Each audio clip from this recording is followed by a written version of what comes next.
বানায় বলতেছি না লজ্জা শরম না থাকলে কি করা সারা রাত এই মোবাইলটা নিয়ে তারা চোখের জেনা করে, কানের জেনা, হাতের জেনা, জবানের জেনা, অন্তরের জেনা করে সারা রাত। এর কি বয়ান দিলে বুঝা আসবে, বুঝে আসে না। ওই যে শুরুতেই বলছিলাম বুঝ নাই, যেদিন বুঝ আসবে তখন আফসোস করলেও লাভ হবে না। তোমার কিডনি ড্যামেজ করে দিল খবর নাই, হার্ট দুর্বল করে দিল খবর নাই, চোখের পাওয়ার দুর্বল করলো খবর নাই, কি একটা মোবাইলে লেখাপড়া নষ্ট করলো খবর নাই, মায়ের সাথে তোমার সাথে বেয়াদবি শিখাই দিল মোবাইলে খবর নাই।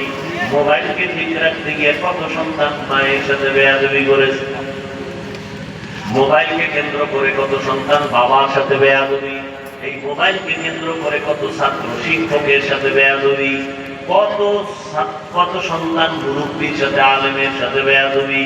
এক মোবাইলের কারণে লেখাপড়া নাই, চরিত্র নাই, শরীর শেষ, জীবন শেষ, যৌবন শেষ।